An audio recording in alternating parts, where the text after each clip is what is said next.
Hello everyone, welcome back. Today we're diving into a hot topic that's been stirring up on the BookTok community, Luke Bateman's sudden 2-book deal and the problems with the publishing industry in general. So if you haven't heard of Luke Bateman, he's a former Canberra Raiders, I think they're called, a rugby player and 2023 contestant on The Bachelor Australia. Very recently, however, he ventured into the world of BookTok. He posted his first ever TikTok on the 22nd of April of this year, which went on to get 2.1 million views. All right, my first ever TikTok video. I'm excited. I've just been introduced to the BookTok community by my friends Gracie and Carter.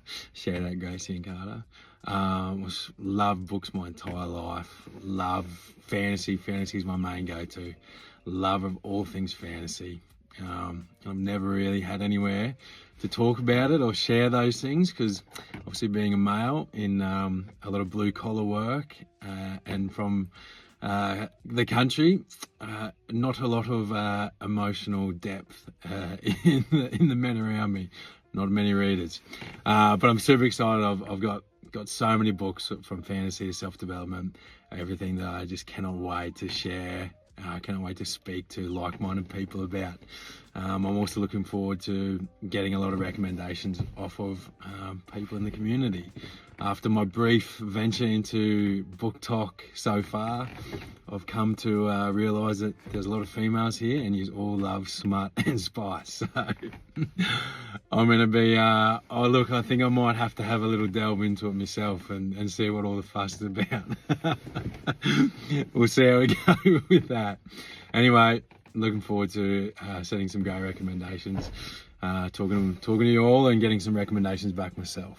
Okay, so that was his first ever TikTok video. That's the one that got the 2.1 million views. And to be honest, you might have already heard a lot about this already, but I saw a lot of discourse around this person from the get-go. But when I tell you, people were like literally frothing at the mouth and thirsting over this man when he first joined BookTok. I'm not even joking, it was quite a lot. Some of the comments, I've got some comments, I screenshotted some just so you can see. So people were like, do you do weddings as like the groom? Standing ovulation or whatever it's called. This made my whole week. Wait, I mean my whole week. I think I'm pregnant. I've got a fantasy recommendation. It's called Us. And that was just like the tip of the iceberg. People were going, yeah, people were excited, let's just say. Like, he looks super genuine and really enthusiastic, and like his content was very relatable and it resonated with quite a lot of people, making him one of people's favourite BookTokers in the community. And as we can see from the thirsty comments, apparently these people have never seen or known a good-looking man who reads fantasy. And actually he does say in that TikTok that, you know, there's not a lot of other blue-collared, I'm guessing blue-collared means, because I don't know if we have that sentence here in the UK. Is it like office people, or is it more like people who are a bit more like hands-on, like, I don't know, builders and people? I'm not really sure. And I do understand that probably not a lot of those men read, and we could do with more men reading, especially in this day and age. I feel like men reading would open them up to maybe a lot more of the world and communities, perhaps how to treat people. You know, he did also jump on the trend of men reading ACOTAR, which, you know, I got my partner to read the first book or two, which he didn't like. But it definitely got Luke Bateman into the ACOTAR girlies' good books, let's say. And hot off the heels of that TikTok, he quickly amassed over 175,000 followers, and he's only got 27 videos. Many believe his appearance and public persona gave him an unfair advantage in quickly gaining followers and attention on BookTok, especially in a space where many creators work for years to build a community. But the real kicker for a lot of people came only a few weeks after he joined BookTok, and that's the main reason we are discussing him today. Luke announced a 2-book fantasy deal with Atria Books, which is like a division of Simon & Schuster Australia. Plot twist, he hasn't even written a manuscript yet. Hello BookTok. I just wanted to share some incredible news with you all. I've just signed a 2-book deal with Atria and Simon & Schuster Australia. This is a childhood dream come true for me. I've wanted to be an author my whole life, so it truly blows me away. After I got the call last week, I cried so much. I promised myself I wouldn't cry in this video too, but I'll show you the photo of me crying.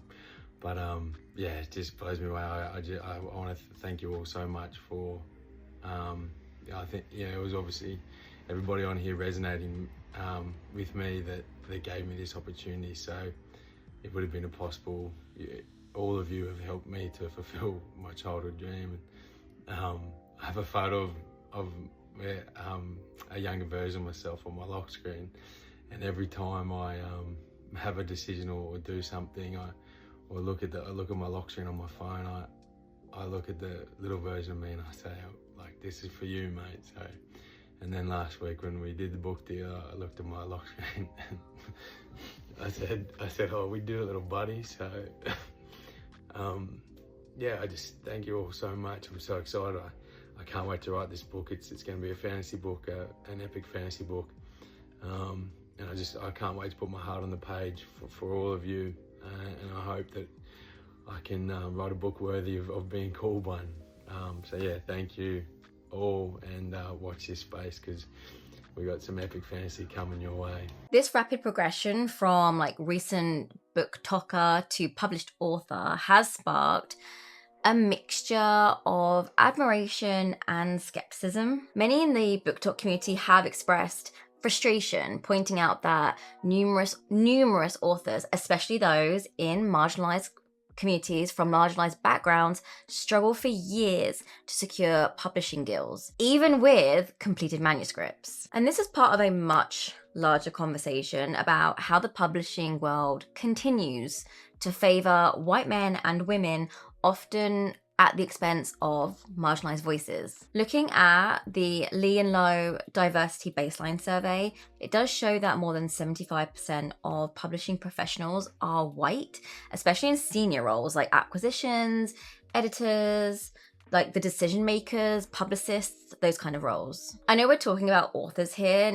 but it is important to note that the high percentage of like white people in the kind of decision-making higher up senior roles can often lead to like gatekeeping. Books that reflect white, cis, middle-class perspectives are seen as universal. On the other hand, stories by people of color or queer writers are labeled as niche or like risky. And from looking at those statistics, it does seem quite common that debut authors are more likely to be white, especially if they're men or women who present as conventionally attractive and marketable. That being the big word. And we see this time and time again, not even just in the publishing space. Luke Bateman is seen as a safe bet in publishing, a white, straight, good-looking, and appealing to a mainstream audience. He's also considered a celebrity, and celebrities always get stuff given to them. Think of all like the memoirs written,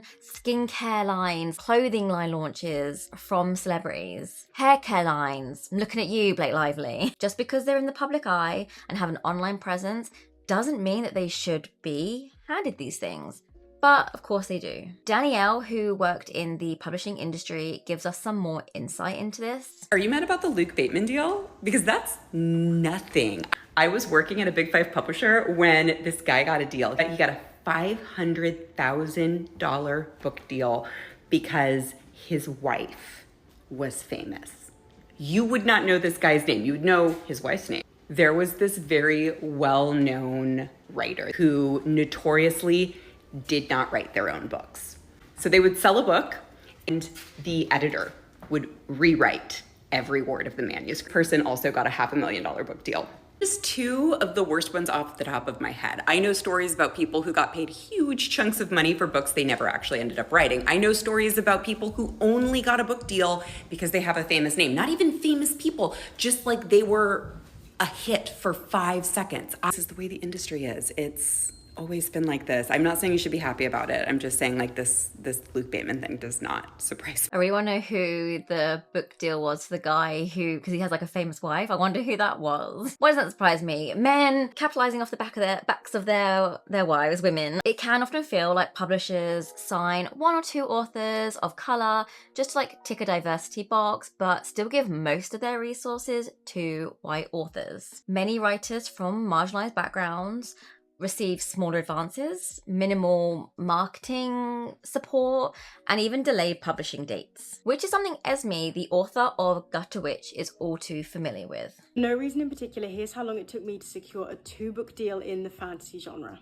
I've been writing since I was 16 years old. I had completed my first ever full-length SFF manuscript by the time I was 17 years old. I edited that draft for years, finishing it by the time I was roughly 19 years old. I began to query agents, to little success, as the market wasn't really looking for Star Wars-esque stories featuring black girl protagonists. I almost gave up querying, but then I entered a national competition looking for undiscovered science fiction and fantasy writers, the next generation of SFF, if you will. Later that summer of 2020, I found out that I'd won the national competition. I signed a literary agent off the back of winning this, but later had to make the courageous decision to part ways with that agent as I didn't feel advocated for as a young black woman in this industry. Unfortunately, that's a story that's all too common. But before we parted ways, we sold that manuscript to one of the oldest science fiction publishers in the world, home to authors like Brandon Sanderson, Ursula Le Guin, Donielle Clayton, Victoria Aveyard, Leigh Bardugo. I was ecstatic. It was only 4 years after I'd first put pen to paper and begun writing a novel. That publisher then pushed my release date several times by multiple years, which I was less ecstatic about, but the book eventually came out and in its first week of publication hit the Sunday Times bestseller list, right in between Fourth Wing and Iron Flame. That still wasn't enough to get paid for my work. Due to the delays on publication, I had not seen very much of my advance by that point and had to get a minimum wage job in a cinema or movie theatre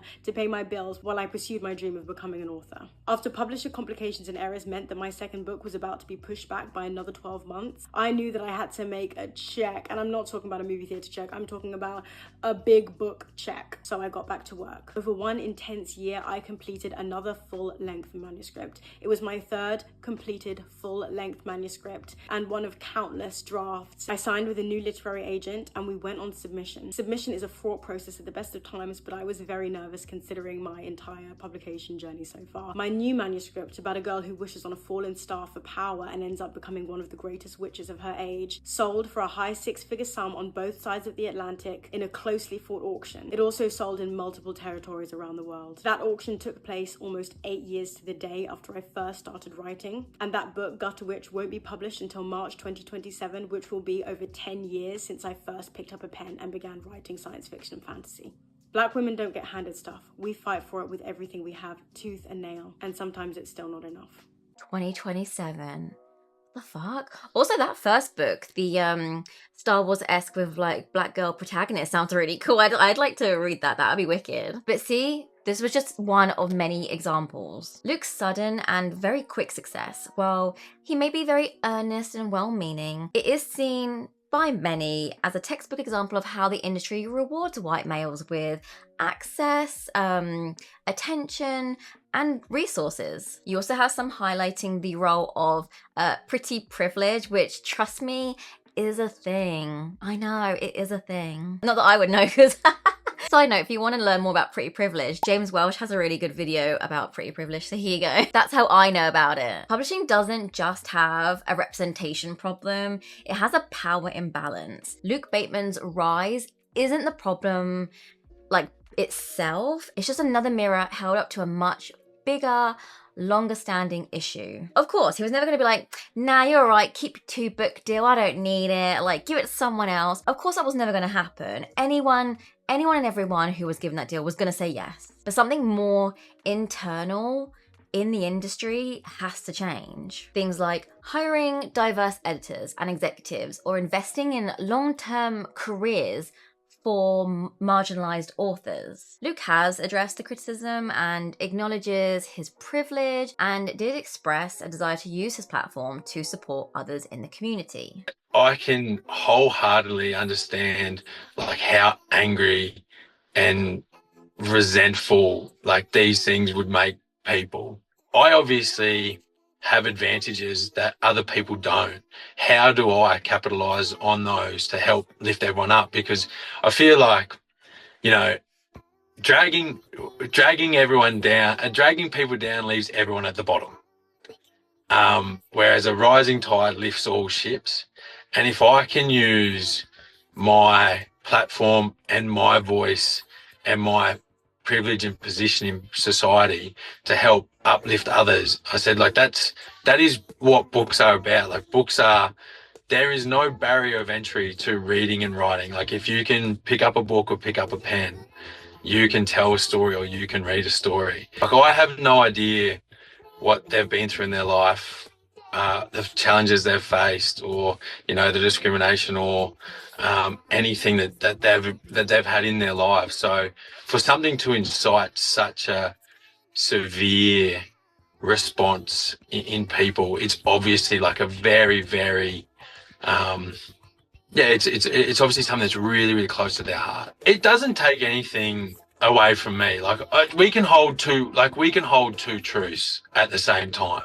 It can still be, I can still feel very satisfied, and I can still hold a lot of joy for myself, while also understanding that there are other battles being fought by people, and that I can help with. You know, those two things don't have to be separate things. Like, those two truths can be held simultaneously. There was a part in that video that doesn't sit right with many people, and that was, there's no barrier to reading or writing, when in fact there are many barriers to reading or writing. For example, limited access to books or even the internet, underfunded schools, learning difficulties, even the money to buy a book, or even the ability to leave the house to go to a library. I could go on. There are so many barriers. The incident sheds light on broader issues within the publishing world.